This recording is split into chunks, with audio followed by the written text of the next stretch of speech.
Aku diam menutupi aib fatal suamiku demi kehormatannya. Namun, kesetiaanku dibalas racun. Mertuaku mendesaknya berpoligami demi keturunan, tanpa tahu bahwa benih itu mustahil tumbuh, tak peduli siapapun wanitanya. Kehancuran ini bukan karenaku, tapi karena kebodohan mereka sendiri. Sembari bersiap mendengarkan kisah ini, yuk, absen dulu di kolom komentar, dari kota mana saja kalian menonton? Jangan lupa dukung channel ini dengan like dan subscribe ya, supaya kami makin semangat mempersembahkan cerita yang lebih menarik lagi. Pagi itu, udara di ruang makan terasa jauh lebih dingin dari biasanya, padahal matahari sudah mulai meninggi di ufuk timur. Denting sendok yang beradu dengan piring porselen menjadi satu-satunya suara yang mengisi keheningan yang mencekam di antara kami bertiga. Aku, suamiku Mas Raka, dan ibu mertuaku, Ibu Ratna. Aku meletakkan semangkuk sayur lodeh yang masih mengepul di tengah meja. Ini adalah masakan kesukaan Mas Raka. Aku bangun sebelum subuh hanya untuk memastikan santan dan bumbunya pas. Berharap sedikit senyuman dari suamiku bisa mencairkan suasana beku yang sudah berlangsung selama berbulan-bulan ini. Namun, harapan itu pupus begitu saja saat Ibu Ratna mulai membuka mulutnya. "Hana, kamu masak pakai santan lagi?" Suara ibu terdengar tajam. Matanya menatap mangkuk sayur itu dengan pandangan meremehkan. "Kamu ini tidak tahu atau pura-pura bodoh? Raka itu butuh makanan sehat supaya staminanya bagus. Kalau kamu kasih makan santan terus, bagaimana spermanya bisa berkualitas?" Dadaku sesak seketika. Sarapan belum juga dimulai, tapi serangan itu sudah datang. Aku menarik napas panjang, berusaha tetap tenang. "Ini permintaan Mas Raka kemarin malam, Bu." Katanya dia lagi ingin makan lodeh buatan Hana. Mas Raka yang sedang menatap layar ponselnya hanya diam. Dia tidak menoleh padaku, tidak juga membela. Dia seolah-olah tuli terhadap sindiran ibunya yang jelas-jelas ditujukan untuk menyakitiku. "Alasan saja kamu," cibir ibu sambil menyendok nasi ke piringnya dengan kasar. "Bilang saja kamu malas masak menu diet sehat. Lihat itu menantunya Bu Sinta di blok sebelah. Tiap pagi bikin jus toge, jus buah, makanan protein tinggi buat suaminya. Hasilnya, bulan ini dia hamil anak kedua. Padahal nikahnya setahun lebih lama dari kalian." Aku menunduk, menatap piring kosongku. Perbandingan itu lagi. Selalu Bu Sinta, selalu menantu tetangga, selalu tentang perutku yang belum juga membesar meski usia pernikahan kami sudah menginjak tahun kelima. 5 tahun yang penuh dengan doa, usaha, dan air mata yang tak terhitung jumlahnya. "Ibu." Mas Raka akhirnya bersuara, tapi nadanya lemah, tanpa tenaga. "Sudahlah, pagi-pagi jangan ribut." "Ibu tidak ribut, Raka. Ibu bicara fakta." Ibu Ratna meletakkan sendoknya dengan keras, hingga menimbulkan bunyi berdenting yang nyaring. "Kamu itu anak laki-laki ibu satu-satunya. Penerus keluarga Wiguna. Kalau istrimu ini tidak becus, tidak bisa memberimu keturunan, masa kita harus diam saja sampai tua? Harta keluarga kita mau dikasih ke siapa? Ke panti asuhan?" Aku memberanikan diri menatap ibu. "Hana sudah berusaha, Bu. Kita sudah program hamil, sudah minum obat, sudah." "Usaha itu dilihat dari hasil. Hana," potong ibu cepat. Wajahnya merah pada menahan amarah yang sepertinya sudah ia tumpuk sejak semalam. "Kalau tanahnya tandus, mau disiram air seember pun tidak akan tumbuh tanaman. Sadar diri dong. Jangan egois menahan Raka terus." Kata-kata itu bagaikan sembilu yang mengiris jantungku. Tanah tandus. Itulah sebutan baruku di rumah ini. Aku melirik Mas Raka, berharap dia mengatakan sesuatu. "Apa saja? Katakan pada ibumu bahwa kita baik-baik saja berdua. Katakan bahwa anak adalah rezeki Tuhan." Tapi Mas Raka hanya mengunyah makanannya pelan, matanya tetap terpaku pada layar ponsel, seolah-olah dia sedang membaca berita paling penting di dunia untuk menghindari tatapan memohonku. Kecewa. Itu yang kurasakan lebih dari rasa sakit hati atas ucapan ibu. Sikap dia Mas Raka adalah pengkhianatan yang paling menyakitkan. Dia tahu betapa hancurnya aku setiap kali topik ini diangkat, tapi dia memilih aman sendiri. Dia membiarkan ibunya melumat harga diriku di meja makan ini. "Sudah 5 tahun, Hana," lanjut ibu, suaranya kini merendah tapi penuh bisa. "Ibu kasih waktu kamu tahun ini, Kalau sampai akhir tahun perutmu masih rata, ibu tidak akan tinggal diam. Laki-laki berhak mencari ladang lain kalau ladang yang di rumah tidak bisa panen. Aku tidak sanggup lagi. Selera makanku hilang tak berbekas. Dengan tangan gemetar, aku mendorong kursi ke belakang dan berdiri. Hana mau ke kamar sebentar. Bu, Mas. Ada yang lupa disiapkan, kataku berbohong. Suaraku bergetar, menahan tangis yang sudah di ujung pelupuk mata. Tanpa menunggu jawaban mereka, aku melangkah cepat meninggalkan ruang makan. Samar-samar ku dengar ibu mendengus, dasar manja. Dinasehati sedikit saja langsung kabur. Perempuan lemah. Aku menutup pintu kamar kami dan menguncinya rapat-rapat. Tubuhku merosot di balik pintu, air mata yang kutahan akhirnya tumpah. Aku menangis tanpa suara, membekap mulutku sendiri agar isakanku tidak terdengar keluar. Sakit sekali rasanya. Bukan hanya karena hinaan itu, tapi karena aku tahu kebenaran yang sebenarnya. Kebenaran yang selama ini kusimpan rapat-rapat di laci terbawah lemari riasku. Perlahan, aku bangkit dan berjalan menuju meja rias. Aku membuka laci paling bawah yang selalu terkunci. Di sana, terselip sebuah amplop coklat besar dari sebuah rumah sakit ternama di kota ini. Amplop itu sudah agak lusuh karena sering kupegang, tertanggal 4 tahun yang lalu. Aku mengeluarkannya, mengusap permukaannya dengan jari-jariku yang dingin. Di dalamnya ada lembaran hasil tes medis lengkap. Bukan milikku, tapi milik Mas Raka. 4 tahun lalu, kami melakukan pemeriksaan kesuburan diam-diam tanpa sepengetahuan ibu. Hasilnya menghancurkan dunia Mas Raka saat itu. Dokter memvonisnya mengalami azoospermia akibat cedera parah saat kecelakaan motor di masa kuliah dulu. Saluran reproduksinya rusak permanen. Dokter bilang, kemungkinan dia memiliki anak biologis secara alami adalah 0%. 0. Malam itu, Mas Raka menangis di pangkuanku seperti anak kecil. Dia merasa gagal sebagai laki-laki. Dia ketakutan ibunya akan kecewa, atau lebih buruk lagi, mencemoohnya. Karena rasa cintaku yang begitu besar, aku memeluknya dan berjanji. Kita simpan ini, Mas. Biar orang tahu kita belum dikasih rezeki saja. Jangan sampai ibu tahu kekuranganmu. Aku yang akan pasang badan. Aku yang akan menanggung semua pertanyaan orang. Itu janjiku. Janji bodoh seorang istri yang terlalu mencintai suaminya.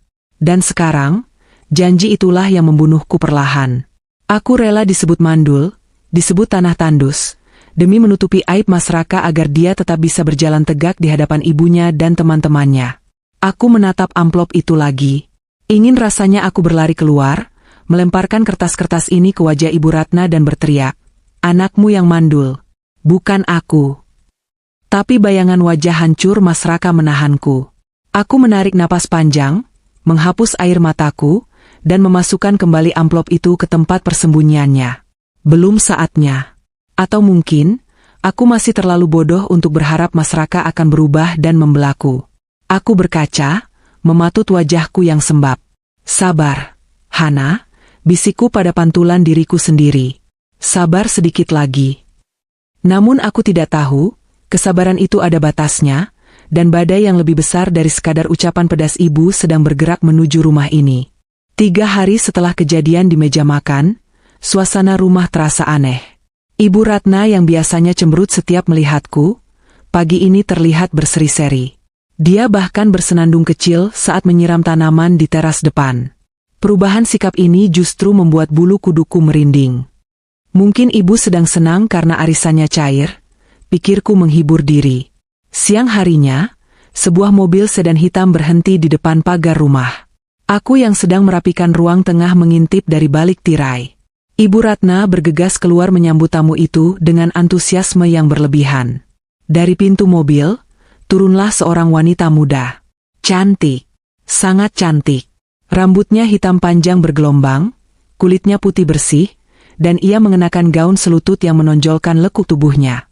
Dia terlihat seumuran denganku, mungkin sedikit lebih muda, tapi auranya jauh lebih glamor. Dia tersenyum lebar pada ibu, lalu mencium tangan mertuaku itu dengan takzim. Ibu memeluknya erat, seolah menyambut anak kandung yang baru pulang dari perantauan. Jantungku berdegup kencang. Siapa wanita ini? Hana? Sini keluar, teriak ibu dari teras. Aku merapikan dasterku sebentar, pakaian yang jauh berbeda dengan gaun elegan wanita itu, lalu melangkah keluar. Kenalkan, ini Elisa, kata ibu dengan mata berbinar. Dia anak teman lama ibu. Elisa ini janda, suaminya meninggal kecelakaan 2 tahun lalu. Dia punya butik sukses di pusat kota. Elisa mengulurkan tangannya padaku. Senyumnya manis, tapi matanya menatapku dari ujung rambut sampai ujung kaki, seolah sedang menilai harga barang dagangan. Halo, Mbak Hanaya? Tante Ratna sering cerita soal Mbak. Halo, Mbak Elisa, balasku, menyambut tangannya. Tangannya halus dan wangi, kontras dengan tanganku yang bau bawang karena baru selesai memasak. Elisa akan sering main ke sini mulai sekarang. Setelah ibu cepat, tangannya merangkul pinggang Elisa. Dia mau bantu ibu mengurus manajemen butik keluarga kita yang mulai berantakan itu. Kamu kan tidak mengerti soal bisnis, Hana, bisanya cuma urusan dapur. Jadi ibu minta tolong Elisa. Alasan yang masuk akal, tapi terasa janggal. Namun aku hanya mengangguk. Silakan masuk, Mbak. Malam harinya, kejanggalan itu semakin nyata. Ibu bersikeras agar Elisa ikut makan malam bersama kami. Mas Raka yang baru pulang kerja tampak terkejut melihat ada tamu cantik di rumah. Wah, Mas Raka aslinya lebih gagah ya daripada di foto yang ditunjukkan Tante Ratna. Puji Elisa sambil meletakkan piring di depan Mas Raka. Tunggu dulu. Itu tugasku. Aku baru saja hendak mengambilkan nasi untuk Mas Raka, tapi Elisa sudah mendahuluiku. Dengan gesit, dia menyendokkan nasi, memilihkan lauk ayam goreng bagian dada, bagian favorit Mas Raka, dan menuangkan air minum. Silakan, Mas, ucap Elisa manis. Aku berdiri mematung memegang sendok sayur.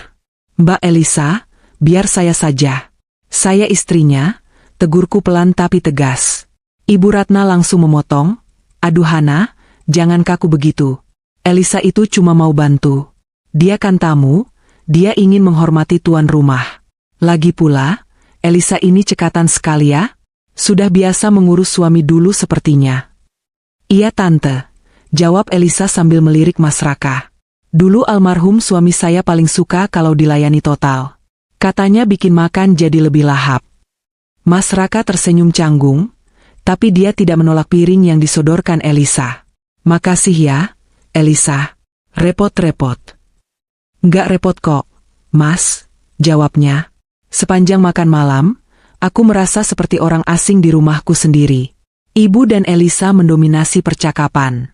Mereka membicarakan hal-hal yang tidak ku mengerti, tren fashion terbaru, liburan ke Bali, dan bisnis. Mas Raka tampak antusias mendengarkan cerita Elisa tentang bagaimana dia membangun bisnisnya sendirian sambil membesarkan anak laki-lakinya.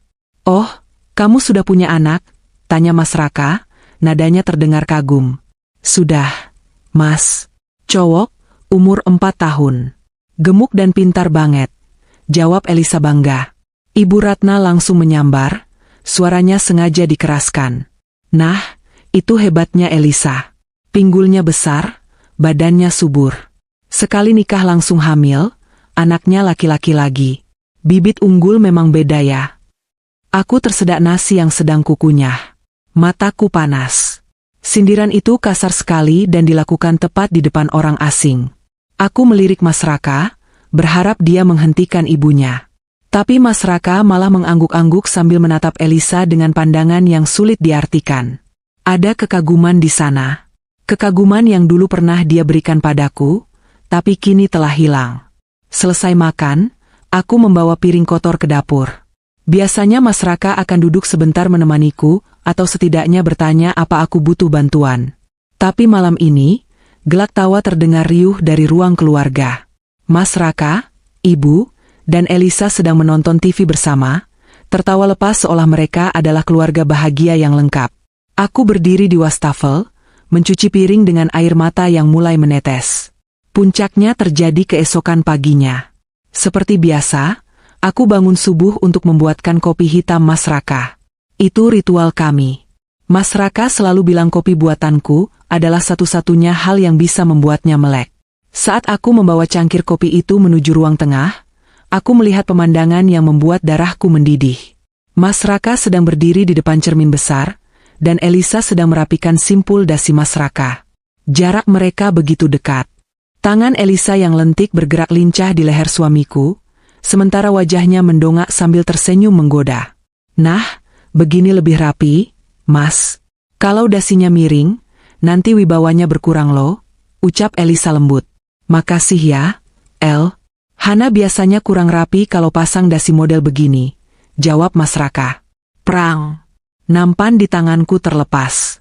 Cangkir kopi pecah berkeping-keping, cairan hitam pekat menggenangi lantai putih. Mereka berdua tersentak dan menoleh kaget. Hana, kamu apa-apaan sih? Ceroboh sekali, bentak Mas Raka, bukannya menanyakan apakah aku terluka terkena pecahan beling. Maaf. Suaraku bergetar hebat. Tanganku licin. Ibu Ratna muncul dari kamar, melihat kekacauan itu dan langsung berkacak pinggang. Pagi-pagi sudah bikin ribut. Sudah pecahin barang, buang-buang kopi, ganggu orang mau berangkat kerja. Hana, bisamu apa sih selain menyusahkan? Elisa menatapku dengan tatapan pura-pura prihatin. Duh, Mbak Hana gak apa-apa? Sini biar aku panggil asisten rumah tangga buat bersihin. Mbak duduk aja, kelihatan pucat. Mungkin kecapean karena bangun kepagian. Dia bertingkah seolah dia nyonya rumahnya. Malam itu, di kamar, aku meledak. Mas, aku gak suka ada perempuan lain di rumah ini yang bertingkah seperti istrimu. Protesku saat Mas Raka sedang bersiap tidur. Mas Raka menghela napas panjang, wajahnya menunjukkan kejenuhan. Kamu ini kenapa sih? Han? Cemburuan banget. Elisa itu cuma bantu ibu. Dia baik, sopan. Kamu harusnya berterima kasih ada yang bantu urus rumah. Bantu urus rumah atau bantu urus suami orang? Dia pasangin dasi kamu, Mas. Dia ambilin makan kamu. Itu tugasku. Ya karena kamu lelet, bentak Mas Raka tiba-tiba. Dia bangkit dari kasur, menatapku tajam. Kamu sadar gak sih suasana rumah ini suram sejak kita gak punya anak? Ibu stres, aku juga tertekan. Datangnya Elisa itu bawa suasana baru. Rumah jadi rame, ibu jadi ketawa lagi. Kamu jangan egois dong. Kalau kamu belum bisa kasih kebahagiaan buat ibu berupa cucu, setidaknya biarkan ibu bahagia punya teman ngobrol. Aku ternganga. Lidahku keluh. Jadi sekarang ini salahku juga? Kehadiran pelakor yang dibawa mertuaku dianggap sebagai suasana baru, yang positif? Jadi Mas senang dia ada di sini? Tanyaku lirih. Mas Raka tidak menjawab. Dia mematikan lampu tidur di sisinya dan memunggungiku. Hari-hari berlalu bagaikan neraka yang merayap perlahan ke dalam rumah tangga kami. Kehadiran perempuan itu, janda muda yang dibawa mertuaku, benar-benar merusak setiap sisa kewarasan yang kumiliki. Sikap suamiku mulai berubah drastis. Jika sebelumnya ia hanya diam dan bersikap dingin saat ibunya menyindirku, kini ia mulai berani mencari-cari kesalahanku secara terbuka. Makan malam yang sedikit kurang asin akan menjadi perdebatan panjang. Baju kerja yang garis tersetrikanya kurang tajam akan membuatnya membanting pintu lemari. Dan yang paling menyakitkan, ia mulai sering pulang larut malam dengan alasan lembur di kantor atau ada pertemuan mendadak dengan klien penting. Namun, insting seorang istri jarang sekali meleset. Bau kebohongan itu tercium tajam menembus alasan-alasan manisnya. Suatu sore yang mendung, saat hujan turun rintik-rintik mengetuk kaca jendela kamar, aku sedang merapikan pakaian kotor suamiku untuk dimasukkan ke dalam mesin cuci. Saat itulah aku mencium aroma yang sangat asing. Kemeja putih yang ia pakai bekerja kemarin mengeluarkan bau parfum wanita yang manis, menyengat, dan beraroma bunga mawar yang kuat. Itu bukan parfumku. Aku hanya memakai parfum beraroma vanila yang lembut. Dan seketika, dadaku bergemuruh. Ingatanku langsung tertuju pada aroma tubuh perempuan itu saat pertama kali ia menginjakan kaki di rumah ini. Aromanya sama persis. Tanganku mulai gemetar saat memeriksa kemeja itu lebih teliti. Di bagian kerah sebelah kanan, samar-samar kulihat noda merah muda kemerahan yang tercetak halus namun jelas. Noda lipstik. Napasku tercekat. Aku berusaha menyangkal pikiran buruk yang berteriak di kepalaku. Mungkin itu noda makanan, mungkin itu saus, kataku membohongi diri sendiri. Namun, Saat aku merogoh saku celana bahan berwarna hitam yang ia pakai bersamaan dengan kemeja itu, jari-jariku menyentuh sebuah gumpalan kertas kecil yang agak keras. Aku menariknya keluar dengan jantung yang berdetak seolah hendak melompat dari rongga dada. Itu adalah sebuah struk pembayaran. Bukan struk restoran atau kedai kopi, melainkan struk dari sebuah hotel butik eksklusif di pinggiran kota. Tanggal yang tertera di sana adalah 2 hari yang lalu, tepat di hari suamiku meneleponku dengan suara lelah, mengatakan bahwa ia harus menginap di kantor karena ada audit tahunan mendadak. Di struk itu tercetak jelas biaya sewa kamar kelas deluxe untuk 1 malam, lengkap dengan pesanan layanan kamar berupa 2 porsi makan malam romantis. Dunia di sekelilingku seakan runtuh saat itu juga. Kakiku lemas tak kuat menopang berat tubuhku sendiri. Aku terduduk di lantai ruang cuci yang dingin, mencengkeram struk sialan itu hingga buku-buku jariku memutih. Air mataku tumpah tanpa bisa dicegah. Jadi ini alasannya selalu pulang malam? Jadi ini alasannya selalu mencari gara-gara denganku di rumah? Ia telah membagi ranjangnya dengan wanita lain. Ia telah mengkhianati pernikahan kami, janji suci kami, dan semua pengorbanan yang kulakukan untuk menutupi kekurangan fisiknya selama ini. Aku menangis sejadi-jadinya diiringi suara gemuruh hujan di luar sana. Rasanya dadaku dibelah dan ditaburi garam. 5 tahun aku bertahan dicaci maki mertuaku demi menjaga harga diri suamiku, dan inikah balasan yang kudapatkan? Perselingkuhan yang difasilitasi oleh ibunya sendiri? Malam itu, aku menunggu suamiku pulang dengan dada yang bergemuruh penuh amarah yang siap meledak. Aku duduk di tepi ranjang, ruangan kamar hanya diterangi lampu tidur yang remang-remang. Pukul 11 malam, pintu kamar akhirnya terbuka. Ia masuk dengan langkah gontai, jasnya disampirkan sembarangan di bahu. Ia tampak terkejut melihatku masih terjaga dan duduk menatapnya dalam kegelapan. "Kenapa belum tidur?" tanyanya datar, tanpa rasa bersalah sedikit pun, sambil berjalan menuju lemari pakaian. Aku berdiri perlahan. Tanganku merogoh saku dasterku dan mengeluarkan struk hotel beserta kemeja bernoda lipstik itu. Aku melemparkannya tepat ke atas kasur, persis di hadapannya. "Lembur di kantor, Mas?" Suaraku terdengar serak, bergetar menahan luapan emosi yang mendidih. "Sejak kapan kantormu pindah ke kamar kelas deluxe di hotel butik? Dan sejak kapan seragam kerjamu butuh hiasan noda lipstik perempuan lain?" Langkah suamiku terhenti. Matanya membelalak menatap lembaran kertas dan kemeja yang tergeletak di kasur. Ia terdiam cukup lama, rahangnya mengeras. Aku menunggu permintaan maafnya. Aku menunggu ia berlutut, memohon ampun, mengarang alasan, apa saja yang menunjukkan bahwa ia menyesal. Tapi yang kulihat justru sebaliknya. Wajahnya yang semula terkejut perlahan berubah menjadi dingin, keras, dan penuh tantangan. "Kamu bongkar-bongkar barang pribadiku?" tanyanya balik, suaranya naik 1 oktav, mencoba menyerangku agar posisinya aman. "Barang pribadi? Kamu suamiku. Dan benda-benda ini adalah bukti pengkhianatanmu." Aku balas berteriak, tak peduli jika suaraku terdengar sampai ke kamar sebelah. "Siapa perempuan itu, Mas? Janda gatal yang sering dibawa ibumu ke sini itu, kan? Kamu tidur sama dia saat kamu bilang kamu sibuk mencari nafkah untuk keluarga? Di mana otakmu, Mas?" "Jaga mulutmu," bentaknya keras. Ia melangkah maju, menunjuk tepat ke depan wajahku. Matanya menyala penuh kemarahan. "Jangan panggil dia janda gatal. Dia perempuan baik-baik. Dia jauh lebih baik dari kamu yang tidak bisa apa-apa." Tamparan kata-katanya jauh lebih menyakitkan daripada pukulan fisik. Aku terkesiap, mundur selangkah. "Lebih baik dari aku? Aku yang selama ini mengurusmu, memasak untukmu, merawat ibumu yang selalu menghinaku, dan kamu bilang perempuan yang mau tidur dengan suami orang itu lebih baik dariku. Setidaknya dia wanita seutuhnya." Suamiku membalas dengan kejam, tanpa keraguan sedikit pun. "Setidaknya dia bisa memberikan keturunan. Sementara kamu, sudah 5 tahun dan perutmu tetap kempes. Aku capek. Aku lelah dengan kekuranganmu. Aku butuh anak, aku butuh penerus keluarga, dan kamu tidak bisa memberikannya. Wajar kalau aku mencari wanita lain yang bisa memenuhi kebutuhanku sebagai laki-laki." Air mataku mengalir deras mendengar pembelaannya yang begitu menjijikkan. Ia menyalahkan keadaan rahimku? Ia menyalahkan tubuhku? Padahal ia sangat tahu fakta sebenarnya. Padahal ia tahu betul rekam medis yang kusimpan rapat-rapat di laci itu. Betapa pengecutnya laki-laki di hadapanku ini. Ia menggunakan kebohongan yang kubuat untuk melindunginya, sebagai senjata untuk menusuk jantungku. Belum sempat aku membalas, pintu kamar kami didorong kasar dari luar. Mertuaku berdiri di ambang pintu dengan wajah garang, napasnya memburu. Ia pasti mendengar semua perdebatan kami.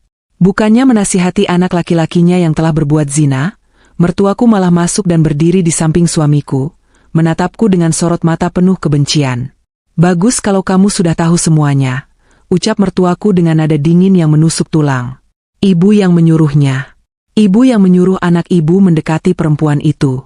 Memangnya kenapa?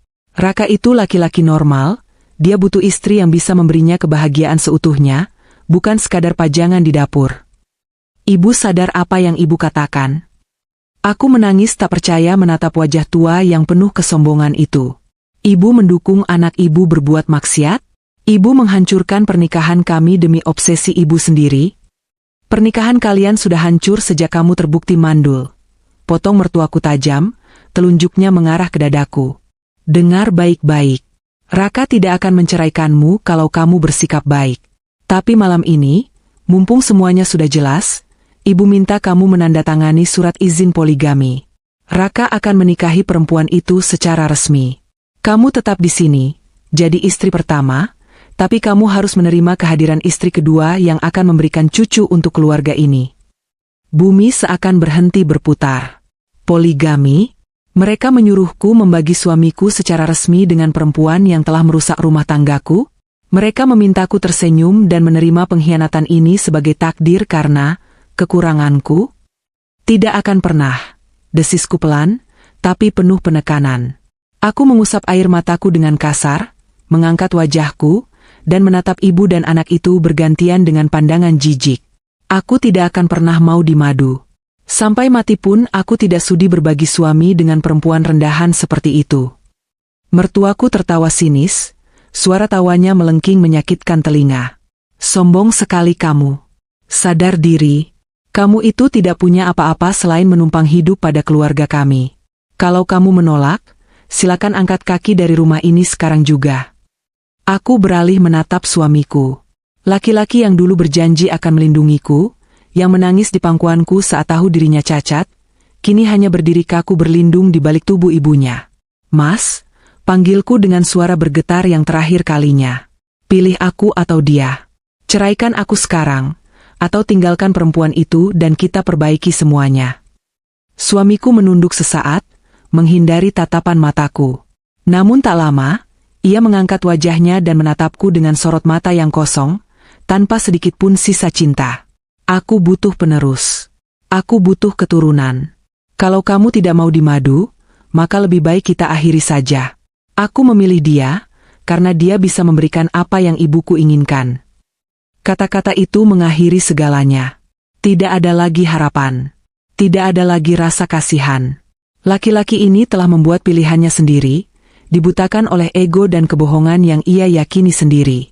Malam itu, hatiku mati. Tangisku berhenti secara ajaib. Rasa sakit yang tadi menyayat-nyayat dadaku kini menguap, digantikan oleh kekosongan yang dingin dan mematikan. Aku menatapnya dalam diam, menyadari bahwa mulai detik ini, aku tidak lagi berhadapan dengan suamiku, melainkan dengan musuh terbesarku.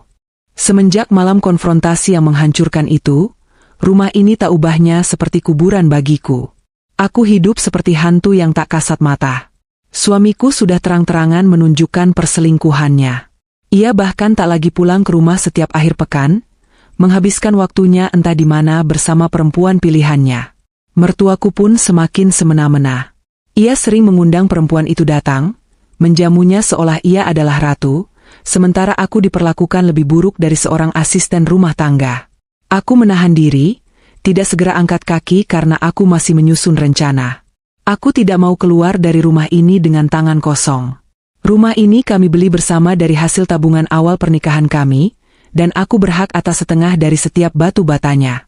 Hingga tibalah suatu pagi di akhir bulan, badai terbesar akhirnya menghantam tanpa ampun.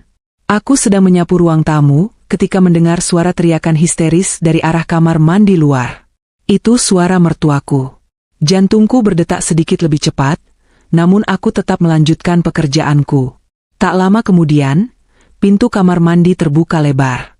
Mertuaku keluar dengan wajah berurai air mata, namun bibirnya menyunggingkan senyum paling lebar yang pernah kulihat. Ia memeluk erat perempuan janda itu, yang entah sejak kapan sudah datang pagi-pagi buta ke rumah kami. Alhamdulillah. Ya Allah, terima kasih. Akhirnya doa ibu terkabul. Seru mertuaku dengan suara lantang, sengaja dikeraskan agar seluruh penjuru rumah bisa mendengarnya. Suamiku yang baru saja keluar dari kamar dengan pakaian kerja, masih berantakan segera berlari menghampiri mereka. Ada apa, Bu? Kenapa pagi-pagi teriak-teriak? Mertuaku melepaskan pelukannya, lalu mengangkat sebuah benda kecil berbahan plastik ke udara. Sebuah test pack. Tangan rentanya gemetar saking bahagianya. Lihat ini, Raka. Lihat. Garis 2. Dia hamil, Raka. Sebentar lagi kamu akan jadi seorang ayah. Ibu akan punya cucu. Suamiku tertegun. Matanya terbelalak menatap benda kecil itu seolah melihat sebuah keajaiban yang turun dari langit. Ia kemudian menatap perempuan di hadapannya, yang kini tersipu malu sambil menundukkan kepala. Tanpa mempedulikan kehadiranku yang berdiri mematung hanya beberapa meter dari mereka, suamiku menarik perempuan itu ke dalam dekapannya.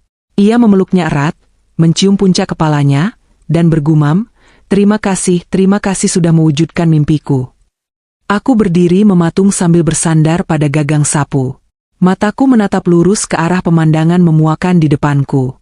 Garis 2, hamil, anak dari suamiku. Rasanya aku ingin tertawa terbahak-bahak saat itu juga. Sungguh sebuah ironi yang luar biasa lucu. Laki-laki mandul permanen yang hasil tes labnya tersimpan aman di lemariku, tiba-tiba diumumkan akan segera menjadi seorang ayah. Siapa yang sedang ditipu di sini? Tapi aku menahan tawaku. Aku menekan kuat-kuat rahasia besar itu di dasar tenggorokanku. Biarkan saja. Biarkan mereka terbang setinggi-tingginya ke angkasa kesombongan, agar nanti saat mereka jatuh, tulang mereka hancur berkeping-keping. Hari ini juga kita harus mengadakan syukuran kecil-kecilan. Titah mertuaku dengan semangat yang berapi-api, matanya tiba-tiba melirik tajam ke arahku.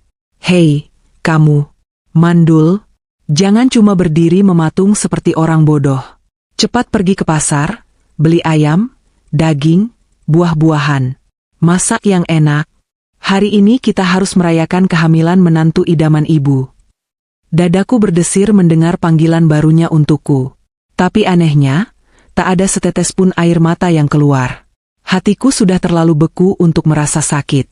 Aku menatap mertuaku dengan ekspresi datar yang sangat tenang.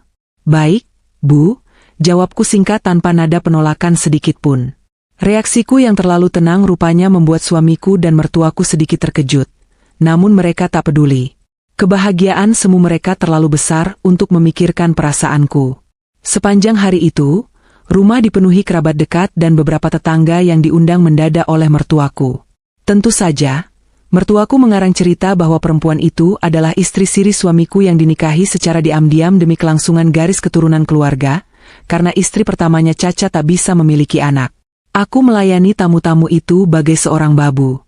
Aku menghidangkan makanan, menuangkan minuman, dan mengumpulkan piring kotor sambil menulikan telinga dari bisik-bisik tetangga yang menatapku dengan tatapan kasihan bercampur cemooh. Kasihannya, istri sah malah jadi pembantu di rumah sendiri. Bisik seorang ibu-ibu yang duduk di pojok ruang tamu. Yah, mau bagaimana lagi? Salah sendiri badannya tidak berguna. Wajar kalau suaminya cari yang terbukti subur, sahut temannya tanpa rasa empati. Aku hanya tersenyum tipis mendengarnya. Teruslah menghina. Aku ingin tahu seberapa jauh mereka akan mempermalukanku. Puncak acara tiba saat mertuaku berdiri di tengah ruangan, memegang mikrofon kecil. Ia memberikan pidato singkat tentang betapa bahagianya keluarga ini, karena akhirnya akan memiliki penerus. Setelah itu, ia memberikan mikrofon tersebut kepada suamiku. Suamiku berdiri berdampingan dengan perempuan berbadan dua yang diakini membawa benihnya itu. Ia menatap ke arah kerumunan tamu, lalu tatapannya beralih padaku yang sedang berdiri di dekat dapur, memegang nampan kosong.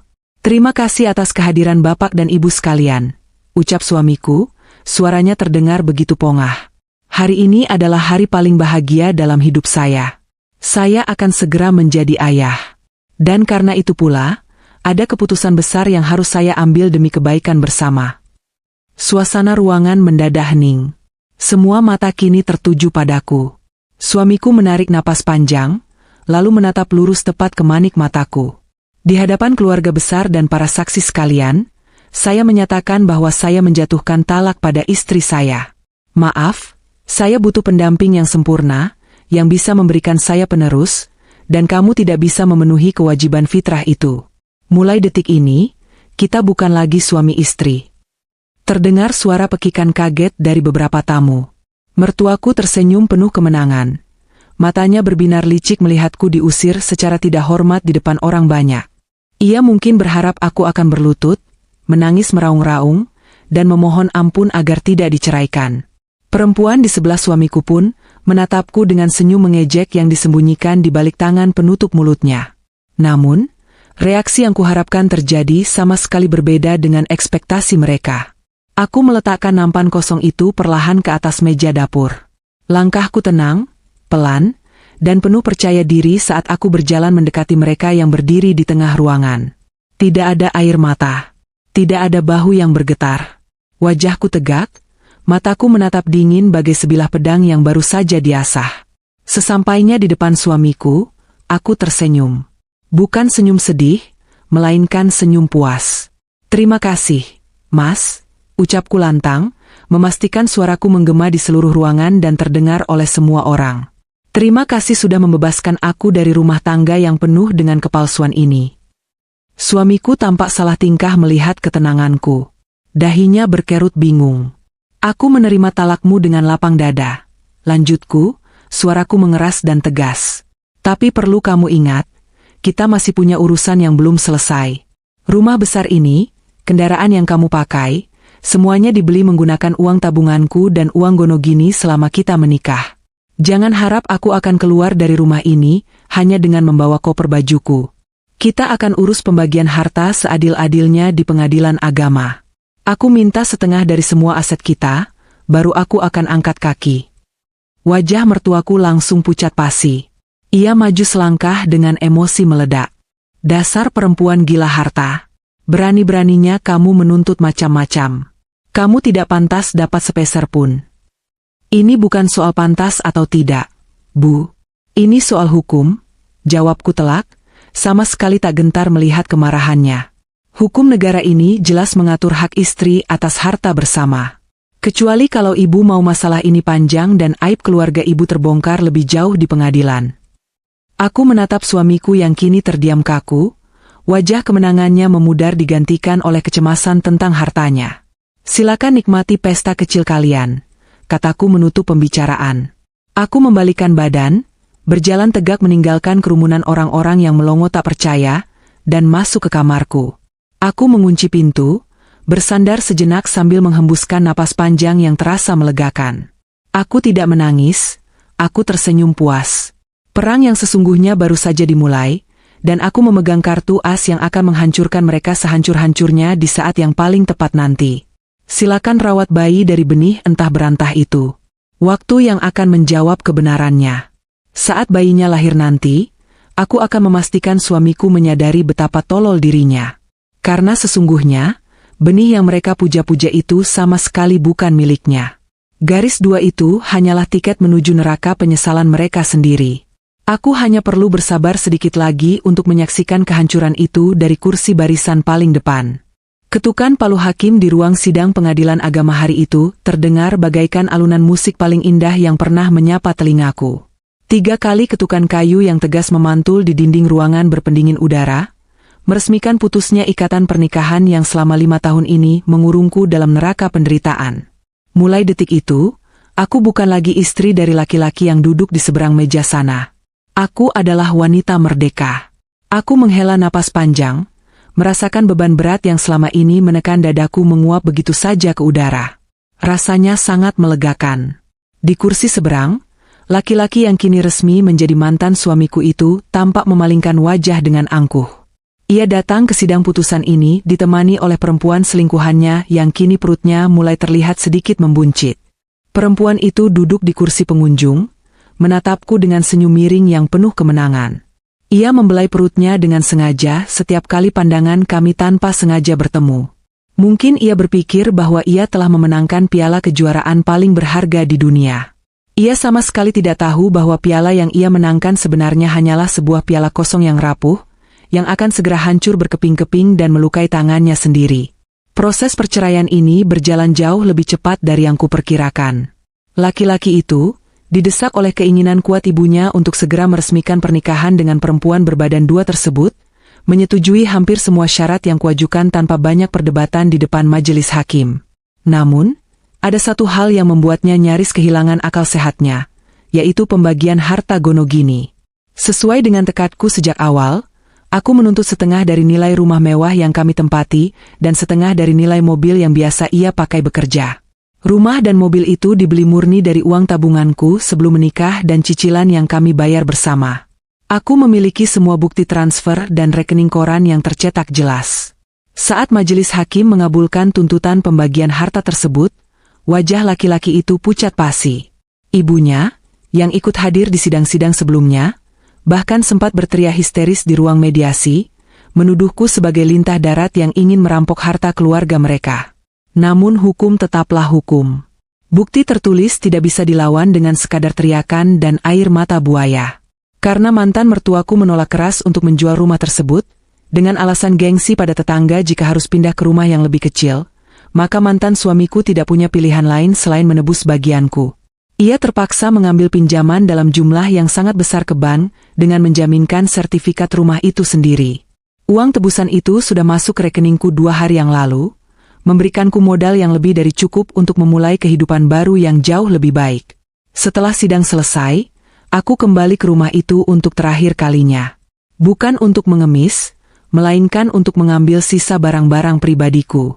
Begitu taksi yang kutumpangi berhenti di depan pagar besi yang menjulang tinggi, aku menatap bangunan mewah itu dengan perasaan yang aneh.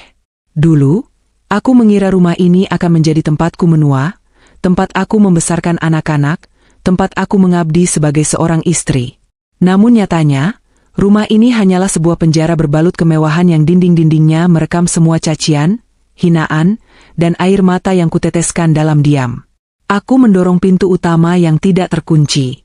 Di ruang keluarga, mantan mertuaku sedang duduk di sofa bersantai sambil menonton televisi. Ia menoleh ke arahku, tatapan matanya tajam dan penuh kebencian. Tidak ada lagi sapaan basa-basi. Tidak ada lagi pura-pura baik. Masih berani kamu menginjakan kaki di rumah ini setelah memeras anakku sampai harus berutang ke bank? Sinis mantan mertuaku dengan nada suara yang melengking menyakitkan telinga. Cepat kemasi barang-barang rongsokanmu dan pergi dari sini. Udara di rumah ini jadi kotor karena napasmu. Aku menghentikan langkahku sejenak, menatap wanita parubaya itu dengan ketenangan yang luar biasa. Dulu, kata-kata seperti itu akan membuatku berlari ke kamar dan menangis semalaman. Sekarang, kata-kata itu terdengar tak lebih dari sekadar gonggongan anjing kelaparan di pinggir jalan. Ibu tidak perlu khawatir, jawabku datar, suaraku mengalun tenang tanpa sedikit pun getaran emosi. Saya kesini hanya untuk mengambil baju-baju saya. Lagi pula, saya juga sudah tidak sudi menghirup udara yang sama dengan orang-orang yang gemar memakan bangkai saudaranya sendiri. Silakan ibu nikmati rumah ini, selama anak ibu masih mampu membayar cicilan utangnya ke bank setiap bulan. Wajah mantan mertuaku memerah menahan marah, bibirnya gemetar seolah ingin membalas ucapanku, tapi aku tidak memberikannya kesempatan. Aku membalikan badan dan melangkah pasti menaiki anak tangga menuju kamar utama yang dulu menjadi milikku. Di dalam kamar, suasana terasa asing. Beberapa barang milik perempuan itu sudah mulai memenuhi meja riasku. Botol-botol parfum beraroma menyengat, alat rias yang berserakan, dan beberapa helai pakaian dalamnya tergeletak begitu saja di atas keranjang cucian. Aku mendengus pelan, merasa jijik. Dengan cekatan, aku membuka lemari pakaian besar yang terbuat dari kayu jati.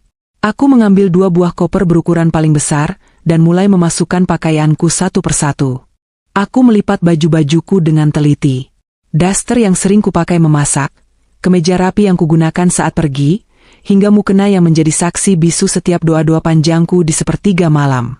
Semuanya kumasukkan ke dalam koper tanpa ada satupun yang tertinggal. Aku tidak ingin meninggalkan sedikit pun jejak di kamar ini. Sambil mengemasi barang-barang, pikiranku melayang pada masa-masa awal pernikahan. Pada janji-janji manis yang pernah diucapkan oleh laki-laki itu, pada harapan-harapan palsu yang sempat kubangun. Semuanya kini hancur menjadi debu. Namun anehnya, tidak ada lagi rasa sakit. Yang ada hanyalah rasa lega yang luar biasa luas. Setelah semua pakaian masuk ke dalam koper, aku berjalan mendekati meja rias. Aku berjongkok dan menarik laci paling bawah. Laci itu terkunci, namun aku masih menyimpan kuncinya di gantungan kunci mobilku. Dengan sekali putaran pelan, laci itu terbuka. Di sanalah benda itu berada, terselip di bawah tumpukan beberapa dokumen lama. Sebuah amplop coklat besar berlogo rumah sakit ternama. Amplop yang berisi rekam medis rahasia, bukti mutlak kelemahan dan kecacatan mantan suamiku, yang selama bertahun-tahun ini kujaga dengan nyawaku sendiri. Aku mengeluarkan amplop itu dan mengusap permukaannya dengan lembut. Kertasnya sedikit menguning di bagian ujungnya karena termakan waktu. Dulu, aku berniat membawa amplop ini sampai mati, mengubur rahasia ini agar laki-laki itu tidak pernah merasa rendah diri di hadapan siapapun. Namun, pengkhianatannya telah menghapus semua rasa ibaku. Ia telah memilih untuk menghinaku, mencampakanku, dan memfitnahku sebagai wanita yang tidak sempurna demi menutupi aibnya sendiri. Ia mengagung-agungkan kehamilan selingkuhannya tanpa tahu bahwa benih yang tumbuh di dalam rahim perempuan itu mustahil berasal dari dirinya. Aku memutuskan untuk tidak membuang amplop ini. Aku juga tidak akan membongkar isinya ke media sosial atau kepada tetangga. Itu terlalu murahan dan tidak elegan. Hukuman terbaik adalah membiarkan laki-laki itu mengetahui kebodohannya sendiri dengan mata kepalanya sendiri, di saat ia sudah mempertaruhkan segalanya untuk perempuan tersebut. Aku menggenggam amplop itu erat-erat di tangan kananku, sementara tangan kiriku menarik gagang dua koper besar. Aku melangkah keluar kamar, menuruni anak tangga dengan suara roda koper yang bergemuruh memecah keheningan rumah. Di ruang tamu bawah, laki-laki itu baru saja tiba dari pengadilan. Ia berdiri di sana, melonggarkan dasinya dengan wajah yang tampak lelah namun masih menyisakan sisa-sisa keangkuhan. Aku menghentikan langkahku tepat beberapa meter di hadapannya. Kami saling bertatapan dalam diam selama beberapa detik. Tatapannya dingin, tanpa ada sebersit pun rasa penyesalan atas hancurnya rumah tangga kami. "Semuanya sudah beres?" tanyanya dengan nada datar yang terkesan mengusir. "Tidak ada barang dari rumah ini yang kamu bawa diam-diam, kan?" Aku tersenyum sinis mendengar tuduhannya. "Tenang saja. Aku hanya membawa pakaian bekas dan barang-barang pribadiku. Aku tidak sudi mengambil apapun yang tersisa di rumah ini, karena semuanya sudah terasa menjijikan bagiku." Rahangnya mengeras mendengar sindiranku. Ia hendak memalingkan wajah, namun aku melangkah maju satu langkah. Aku mengangkat tangan kananku, menyodorkan amplop coklat yang sedari tadi kupegang tepat ke depan dadanya. "Apa ini?" tanyanya dengan dahi berkerut, matanya menatap curiga pada amplop tersebut, tapi tangannya tetap menerimanya. "Ini barang pribadimu yang tidak sengaja terbawa di barang-barangku," kataku dengan suara yang kubuat setenang dan selembut mungkin. "Aku menyimpannya sangat lama. Tolong simpan baik-baik. Jangan dibuka sekarang." Laki-laki itu membolak-balik amplop lusuh itu dengan tatapan meremehkan. "Surat cinta? Atau surat penyesalan? Dengar ya, menangis darah pun kamu memohon, aku tidak akan pernah menerimamu kembali. Aku sudah akan punya anak dari perempuan yang jauh lebih sempurna darimu." Aku tertawa kecil, tawa yang benar-benar tulus karena merasa betapa lucunya kepicikan laki-laki di hadapanku ini. "Itu bukan surat permohonan. Itu adalah kunci jawaban dari semua teka-teki kehidupanmu. Simpan saja dulu, buka amplop itu nanti, di saat kamu merasa dunia ini tidak adil padamu. Di saat kamu merasa dikhianati oleh orang yang paling kamu percayai. Anggap saja ini hadiah perpisahan dariku, untuk merayakan kehamilan istri barumu." Laki-laki itu mendengus kasar. Tanpa repot-repot bertanya lebih jauh, ia melipat amplop itu menjadi dua bagian dengan kasar dan melemparkannya begitu saja ke atas meja konsol di dekat pintu masuk. Ia menganggapnya sebagai benda yang sama sekali tidak berharga. "Terserah apa katamu," ucapnya dingin. Sekarang silakan keluar dari rumahku. Pintu keluarnya ada di sebelah sana. Aku tidak membalas lagi. Semuanya sudah selesai. Tugasku sudah tuntas. Aku menarik napas dalam-dalam, menggenggam gagang koperku erat, dan berjalan melangkah keluar melewati ambang pintu. Saat kakiku menginjak lantai teras luar, angin sore berhembus menerpa wajahku, membawa aroma daun kering dan tanah yang basah. Aku memesan taksi melalui aplikasi di ponselku, dan saat mobil itu tiba, aku memasukkan barang-barangku ke dalam bagasi. Aku masuk ke dalam kursi penumpang, menutup pintu, dan mobil pun bergerak perlahan meninggalkan pekarangan rumah itu. Aku tidak menoleh ke belakang sedikit pun. Babak baru dalam hidupku baru saja dimulai, dan aku siap menyambutnya dengan senyuman yang paling cerah. Waktu berlalu tanpa terasa, bergulir membawa perubahan yang begitu pesat dalam hidupku. 7 bulan sudah terlewat sejak hari di mana aku menyerahkan amplop medis itu, dan melangkah keluar dari rumah yang dulunya menyesakkan dada. 7 bulan ini bukanlah perjalanan yang mudah. Namun setiap tetes keringat yang kukeluarkan terasa begitu memuaskan. Dengan uang dari pembagian harta gono gini, aku menyewa sebuah paviliun mungil yang asri di kawasan perumahan yang tenang, jauh dari hiruk-pikuk masa laluku. Tidak hanya itu, aku menggunakan sisa uang tersebut untuk membangun impian yang selama ini selalu dikubur oleh mantan mertuaku, membuka bisnis catering masakan rumahan. Dulu, setiap kali aku memasak, masukanku selalu dicela. Kini, masakan yang sama diperebutkan oleh puluhan karyawan kantor di sekitar wilayah tempat tinggalku. Bisnis cateringku yang kuberi nama, Dapur Kenanga, berkembang pesat dari mulut ke mulut. Setiap pagi, sebelum matahari terbit, paviliunku sudah dipenuhi aroma harum bawang putih yang ditumis, kuah kaldu daging yang mendidih perlahan, dan wangi rempah-rempah yang membangkitkan selera. Aku mempekerjakan 3 orang ibu rumah tangga dari sekitar lingkungan untuk membantuku memasak dan mengemas ratusan kotak nasi setiap harinya. Aku sibuk, sangat sibuk. Namun di sela-sela kelelahan fisik itu, aku menemukan kedamaian batin yang luar biasa. Tidak ada lagi teriakan makian di meja makan, tidak ada lagi sindiran tentang rahim yang tandus, dan tidak ada lagi pengkhianatan yang harus kutelan dalam diam. Namun, kedamaian yang kurasakan berbanding terbalik dengan apa yang terjadi di seberang sana.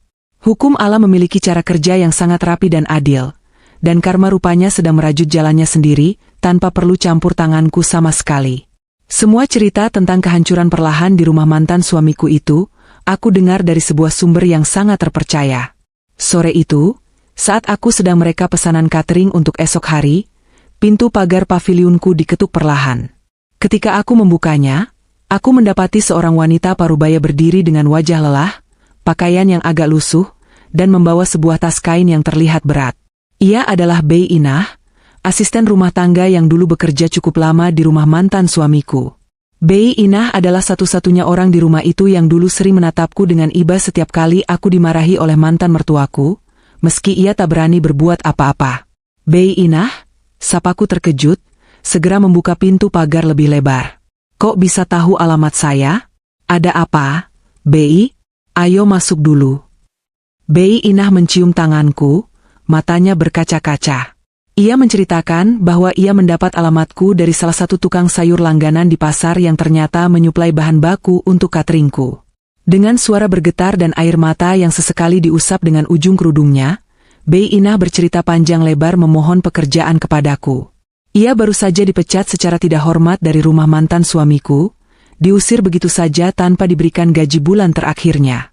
Sambil menyuguhkan segelas teh manis hangat dan sepiring pisang goreng untuknya, aku mendengarkan kisah pilu yang keluar dari mulut Bei Inah.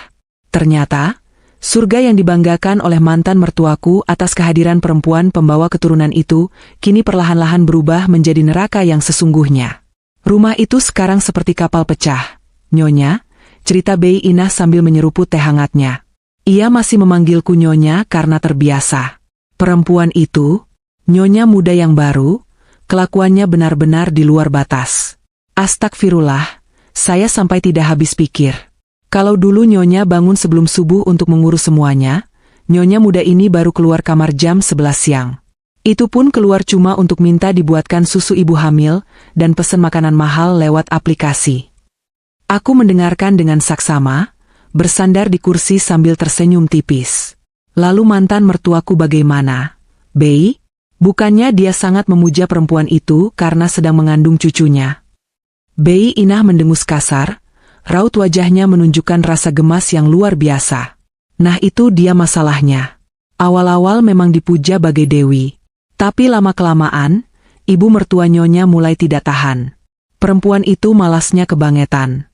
Pakaian kotor dilempar sembarangan, piring bekas makan dibiarkan di kasur, dan yang paling parah, uang belanjanya seperti air mengalir deras tidak karuan. Tiap minggu ada saja paket belanjaan online datang. Isinya tas mahal, sepatu, baju-baju bermerek. Padahal perutnya sudah membesar, buat apa beli baju sebanyak itu? Menurut penuturan Bei Inah, pertengkaran antara mantan mertuaku dan perempuan itu kini menjadi tontonan sehari-hari. Mantan mertuaku yang dulu selalu merasa berkuasa dan mengatur segalanya, kini berhadapan dengan lawan yang jauh lebih licik.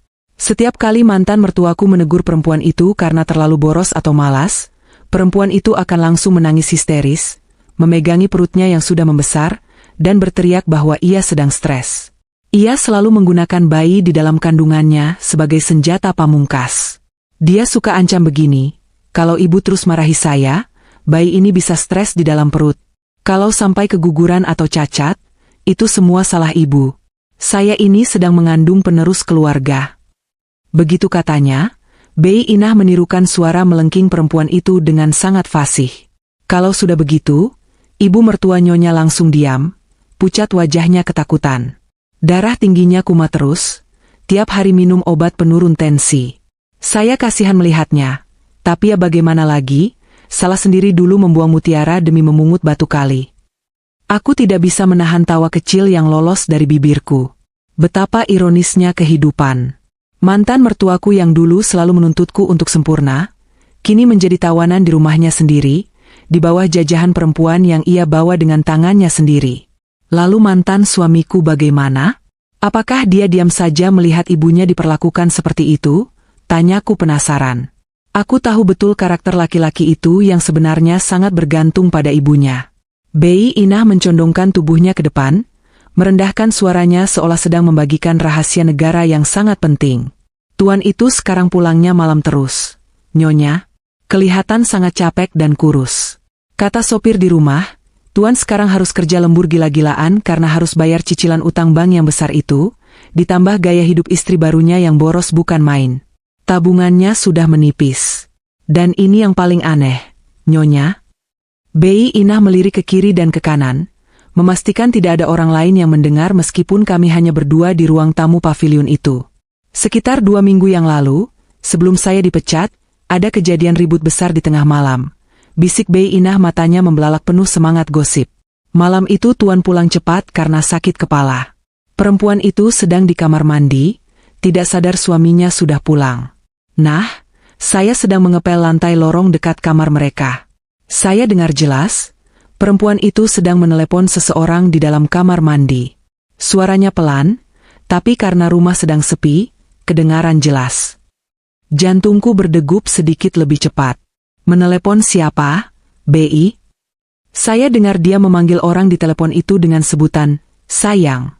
Jawab Bei Inah penuh penekanan. Dia bilang begini, sabar ya sayang, ini si botak masih di kantor cari uang. Nanti kalau uang bulanannya sudah cair, aku langsung transfer ke rekening kamu.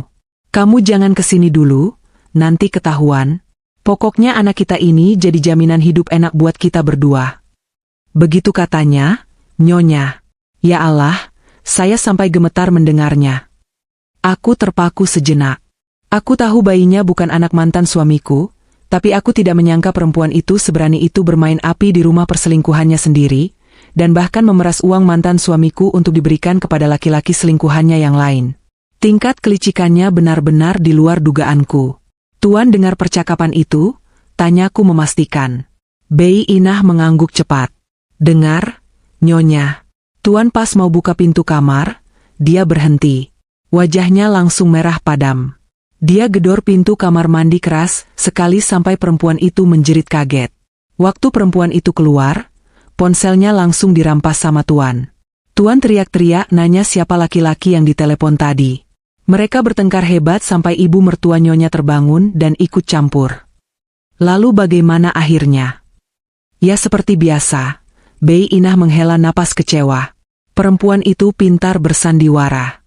Dia nangis-nangis sambil guling-guling di lantai, bilang kalau dia difitnah. Dia bilang dia lagi telepon adiknya di kampung yang sedang butuh uang jajan, dan panggilan, sayang, itu cuma kebiasaan ke adiknya.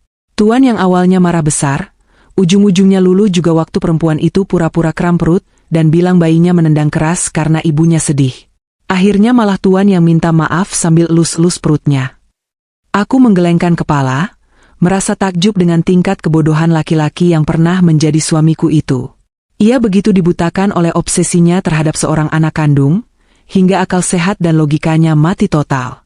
Ia rela menelan kebohongan yang paling tidak masuk akal sekalipun demi melindungi hayalan semu yang dijanjikan oleh perut buncit perempuan tersebut. Tapi Nyonya, Bei Inah menambahkan dengan suara berbisik. Sejak kejadian malam itu, Tuan jadi sering melamun. Saya beberapa kali lihat dia diam-diam memeriksa ponsel istrinya kalau istrinya sedang tidur. Dia juga mulai jarang membelai perut perempuan itu. Insting saya bilang, Tuan sebenarnya mulai curiga dan gelisah. Tapi dia takut membongkar kebenarannya sendiri. Aku tersenyum lebar mendengarnya. Sempurna.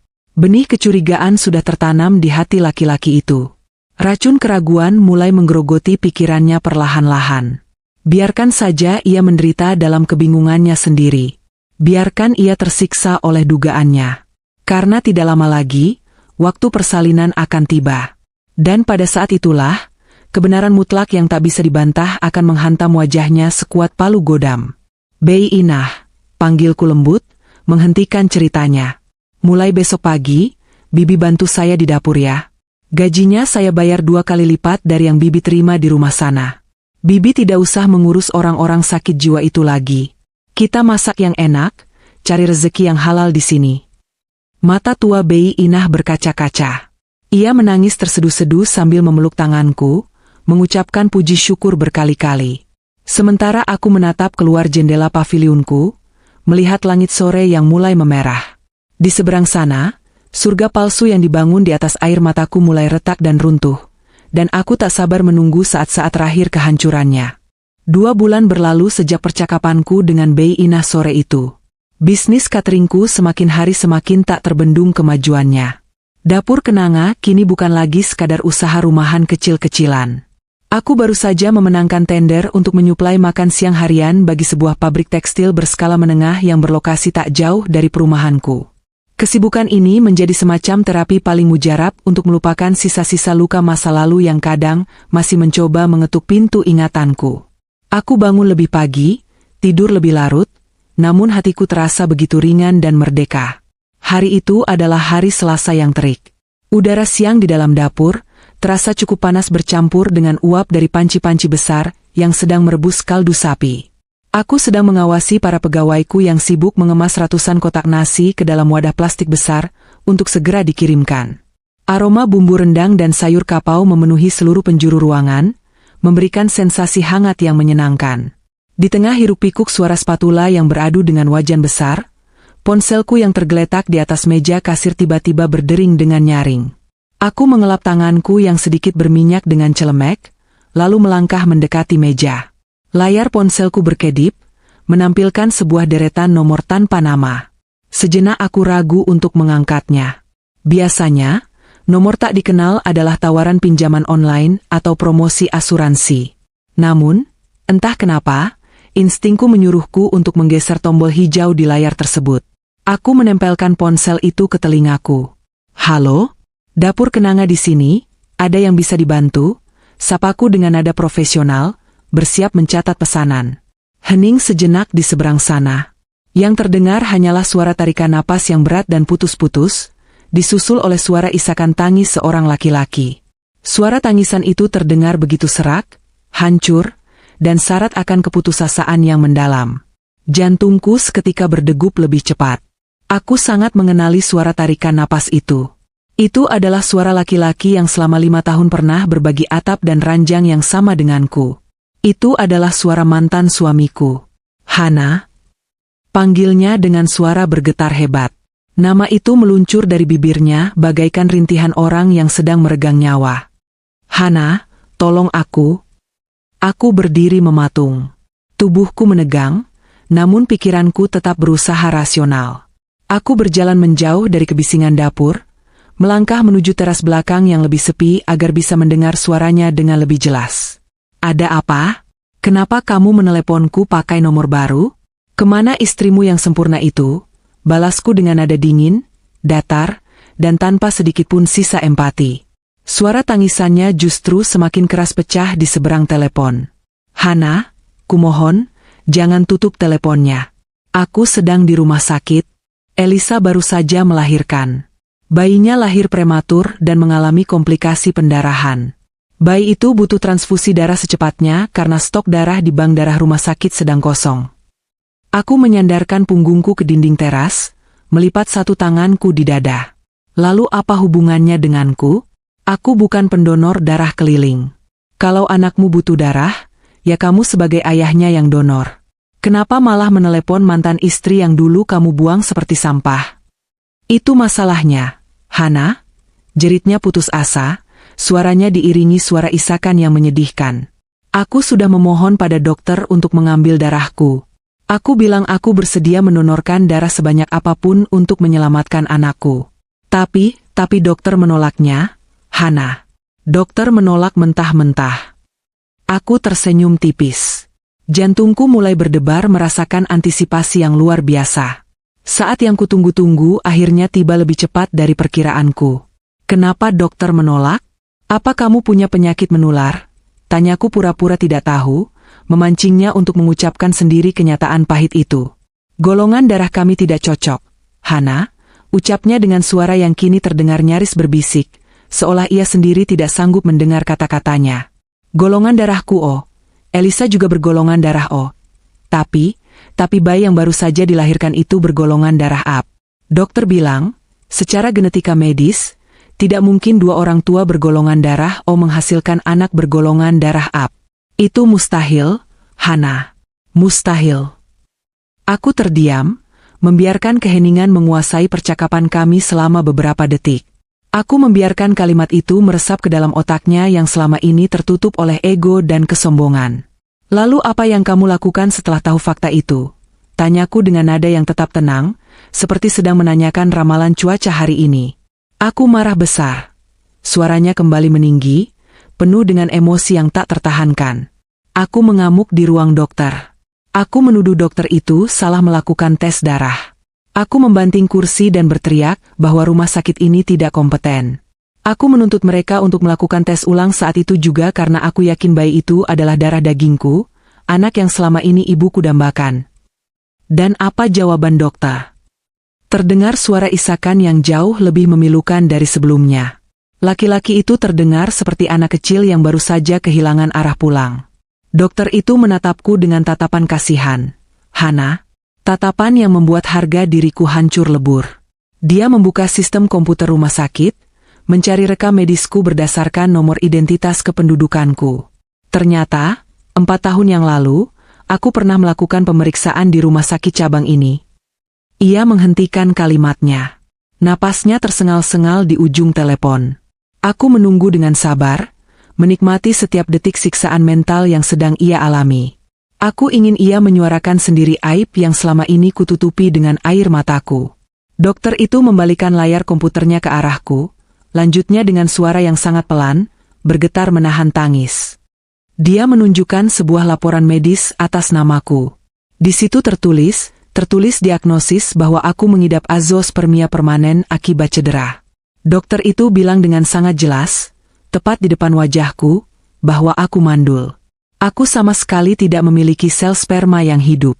Dia bilang, jangankan golongan darah yang berbeda, secara biologis aku memang tidak akan pernah bisa menghamili wanita manapun di dunia ini secara alami.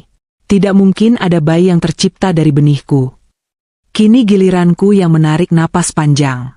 Beban berat rahasia yang selama ini kupanggul sendirian akhirnya terangkat sepenuhnya. Langit seolah menjadi lebih cerah dan udara terasa lebih segar. Jadi, kamu sudah tahu sekarang? Tanyaku santai. Hana? Rintihnya, katakan padaku dokter itu bohong. Katakan padaku sistem rumah sakit itu salah memasukkan data. Waktu itu, 4 tahun lalu, kita periksa ke dokter bersama. Kan? Kamu yang mengambil hasil laboratoriumnya ke ruangan dokter, sementara aku menunggu di lobi, karena aku mendadak ada telepon kerja. Waktu itu kamu keluar dari ruangan dokter sambil menangis dan memelukku. Kamu bilang rahimmu yang bermasalah. Kamu bilang kamu yang sulit hamil. Kenapa sekarang dokter ini bilang aku yang cacat? Kenapa, Hana?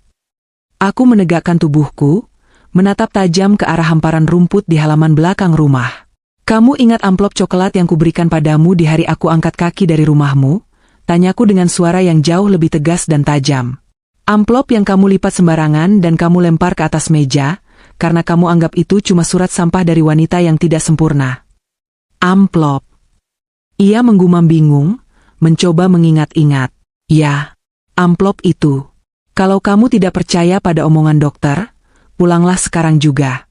Temukan amplop itu, buka, dan baca sendiri kertas asli berstempel rumah sakit yang ada di dalamnya.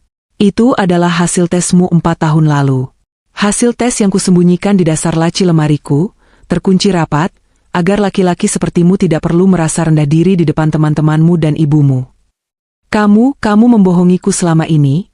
Suaranya berubah menjadi campuran antara kemarahan, ketidakpercayaan, dan penyesalan yang mendalam. Aku melindungimu, Mas. Panggilku dengan sebutan masa lalu itu untuk memberikan penekanan yang menyakitkan. Aku rela disebut tanah tandus oleh ibumu. Aku rela dicaci maki setiap pagi di meja makan. Aku menelan semua hinaan itu tanpa membalas satu kata pun. Semata-mata karena aku mencintaimu dan ingin menjaga kehormatanmu sebagai suamiku. Aku mengorbankan harga diriku agar kamu tetap bisa berdiri tegak. Tapi apa balasanmu? Kamu malah menggunakan kebohonganku sebagai senjata untuk mengusirku demi perempuan yang ternyata hanya menjadikanmu mesin uang celengan bodohnya. Laki-laki di seberang sana terdiam. Tidak ada lagi kata-kata pembelaan. Yang terdengar hanyalah rintihan panjang yang menyayat hati, rintihan penyesalan yang datang jauh terlambat. Selamat merayakan kelahiran anak dari benih laki-laki lain. Mas, kataku menutup percakapan. Tolong jangan pernah menghubungi nomor ini lagi. Aku sedang sibuk memasak. Aku menekan tombol merah, memutuskan sambungan telepon, lalu memblokir nomor tersebut saat itu juga. Aku menghembuskan napas panjang, menatap layar ponselku yang kini kembali gelap. Perasaan puas mengalir deras di sekujur nadiku. Tidak ada kata-kata yang bisa mendeskripsikan betapa leganya perasaanku hari ini. Sandiwara besar itu akhirnya runtuh menimpa kepala pemeran utamanya sendiri. Di ujung lain kota, aku bisa membayangkan dengan sangat jelas apa yang terjadi selanjutnya. Laki-laki itu pasti berlari keluar dari rumah sakit seperti orang gila. Ia pasti mengemudikan mobilnya dengan kecepatan tinggi menembus jalanan kota, dengan air mata yang membasahi kemudi, diiringi rasa penasaran yang bercampur dengan ketakutan luar biasa. Sesampainya di rumah mewahnya, ia pasti mengobrak-abrik seluruh sudut ruangan, membongkar tumpukan surat di meja konsol, mencari amplop coklat lusuh yang dulu ia buang dengan penuh keangkuhan. Dan ketika ia menemukan amplop itu, ketika jari-jarinya yang gemetar merobek ujung kertasnya dan menarik lembaran hasil laboratorium yang tertanggal 4 tahun lalu, ia akan membaca namanya sendiri tercetak tebal di sana. Ia akan melihat angka 0 yang tertera pada kolom jumlah sel reproduksi. Ia akan membaca kesimpulan dokter yang tertulis dengan jelas dan tak terbantahkan. Pada detik itu, dunianya akan hancur lebur tanpa sisa. Kesombongannya akan runtuh menjadi debu. Ia akan menyadari bahwa selama 5 tahun, ia hidup dalam sebuah ilusi kehebatan yang sebenarnya ditopang oleh pengorbanan wanita yang ia sia-siakan. Ia akan menyadari bahwa ia telah membuang mutiara asli yang menjaga kehormatannya, hanya demi memungut pecahan beling tajam yang kini menusuk tepat ke jantungnya. Ia mengusir istri yang setia demi perempuan manipulatif yang datang membawa janin dari laki-laki entah berantah, hanya untuk mengeruk hartanya. Semua kebenaran yang pahit itu akhirnya terungkap terang benderang, membakar habis sisa-sisa kewarasannya. Tangisan bayi di rumah sakit itu bukanlah tangisan penerus keluarga yang diidam-idamkan, melainkan alarm kehancuran yang tak akan pernah bisa ia matikan seumur hidupnya. 1 minggu berlalu sejak panggilan telepon yang mengakhiri segalanya itu. Kabar tentang hancurnya keluarga mantan suamiku menyebar lebih cepat daripada api yang melahap ilalang kering di musim kemarau. Dari cerita Bei Inah yang rutin mendapatkan pembaruan gosip dari teman-temannya sesama asisten rumah tangga di kompleks lama, aku mengetahui runtutan kejadian pasca terungkapnya rahasia medis tersebut. Laki-laki itu, Setelah menemukan dan membaca isi amplop medis di rumahnya, kembali ke rumah sakit dengan amarah yang membabi buta. Ia mendobrak pintu ruang perawatan perempuan itu, menyeret perempuan yang baru saja melahirkan itu dari atas ranjang, dan menginterogasinya di depan para perawat.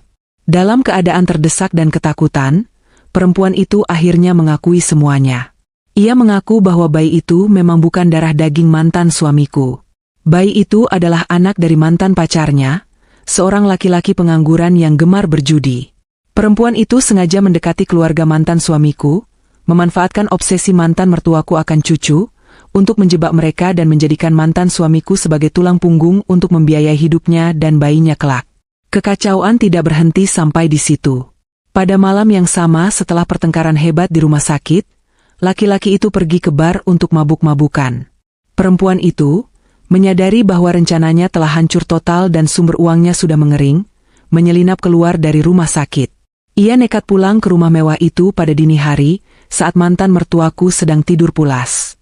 Perempuan itu menggasah habis semua perhiasan emas dan berlian milik mantan mertuaku yang tersimpan di dalam brankas kamar, mengambil buku tabungan, membawa semua barang berharganya, lalu kabur menghilang tanpa jejak meninggalkan bayi yang tak berdosa itu di rumah sakit. Keesokan paginya, ketika mantan mertuaku terbangun dan menemukan lemarinya sudah dibobol bersih, ia menjerit histeris. Keterkejutan karena hartanya raib ditambah dengan kenyataan bahwa cucu kebanggaannya ternyata adalah anak haram dari laki-laki lain, membuat tekanan darah mantan mertuaku melonjak drastis hingga pembuluh darah di otaknya pecah. Ia terkena serangan stroke seketika.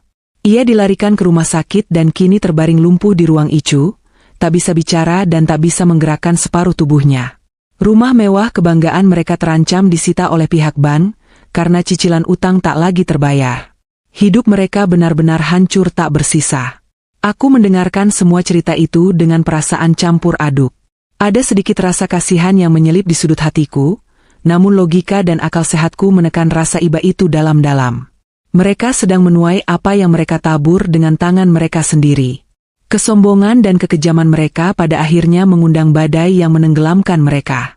Sore itu, menjelang waktu maghrib, langit tampak mendung tebal menyelimuti kawasan perumahanku.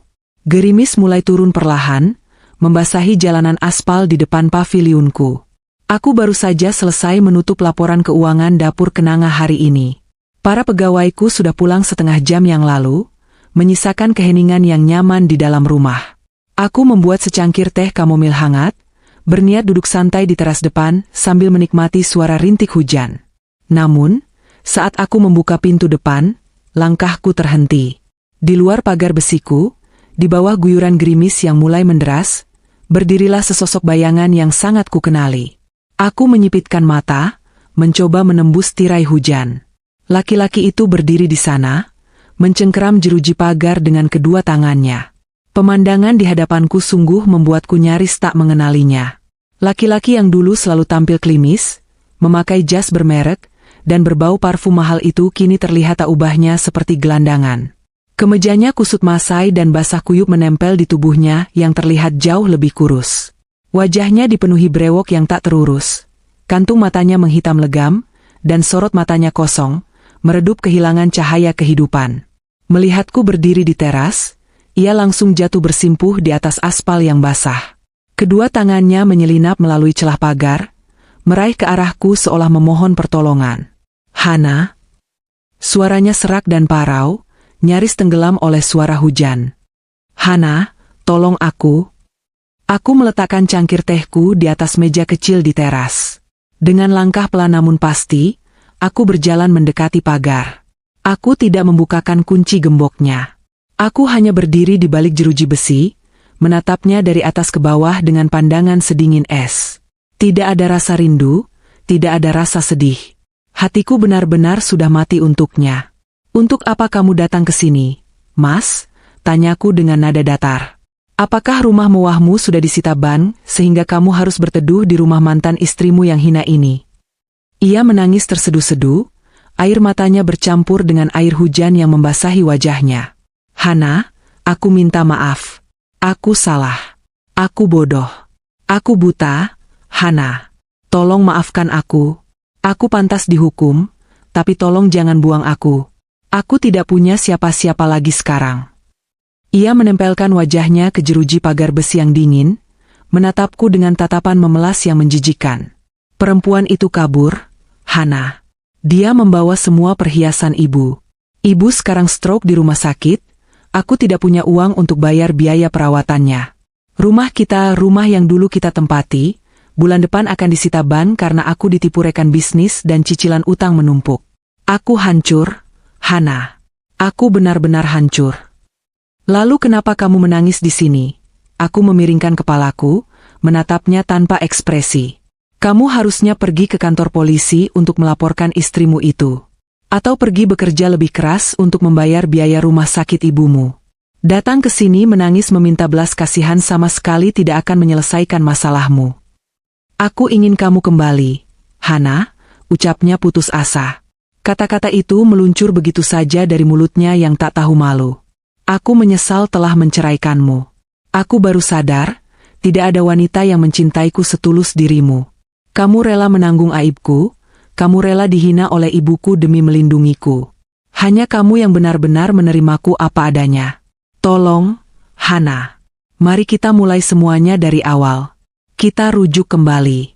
Aku berjanji akan menjadi suami yang baik. Aku akan melawan ibu kalau dia menghinamu lagi. Aku berjanji, Hana. Mendengar permintaannya yang begitu egois, aku tak kuasa menahan tawa. Tawa yang awalnya pelan, perlahan berubah menjadi tawa keras yang menggema di tengah hujan. Aku tertawa hingga perutku terasa sakit, menertawakan betapa piciknya jalan pikiran laki-laki di hadapanku ini. Rujuk?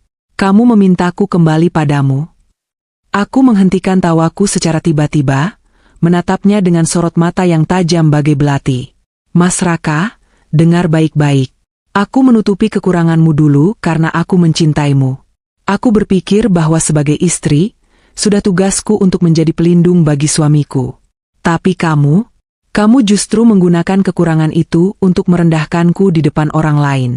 Kamu membiarkan ibumu menginjak-injak harga diriku dengan menyebutku, tanah tandus. Laki-laki itu tertunduk, bahunya berguncang hebat menahan isak tangis. Kamu pikir aku boneka yang bisa kamu buang saat kamu menemukan mainan baru, dan bisa kamu pungut kembali saat mainan barumu itu meledak di wajahmu? Lanjutku, suaraku naik 1 oktav mengatasi suara hujan. Kamu tidak pernah mencintaiku, Mas. Kamu hanya mencintai dirimu sendiri. Kamu memintaku kembali sekarang bukan karena kamu sadar kamu mencintaiku, tapi karena kamu butuh tempat bersandar. Kamu butuh seseorang untuk merawat ibumu yang sakit, dan memberimu makan saat kamu bangkrut. Kamu mencari babu gratisan, bukan mencari istri. Tidak, Hana, bukan begitu. Ia menggelengkan kepalanya dengan panik. Aku benar-benar mencintaimu. Aku disesatkan oleh omongan ibu.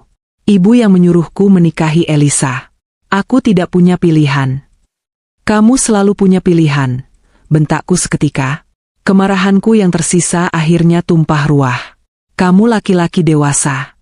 Kamu pemimpin rumah tangga. Jangan terus-menerus berlindung di balik rok ibumu untuk membenarkan pengkhianatanmu. Kamu yang memilih untuk tidur dengan perempuan itu di hotel mewah. Kamu yang memilih untuk menjatuhkan talak kepadaku di depan banyak orang dengan wajah penuh kebanggaan. Kamu memilih dengan sadar untuk membuangku. Ia kembali terdiam, tangisannya terdengar semakin memilukan. Ia menampar pipinya sendiri berkali-kali di bawah hujan, sebuah tontonan penyesalan yang tak lagi menyentuh hatiku. Sekarang, nikmatilah hasil dari pilihanmu itu, Mas, kataku, mengembalikan suaraku pada nada yang tenang dan dingin. Rawat ibumu yang dulu sangat bangga pada bibit unggulnya itu.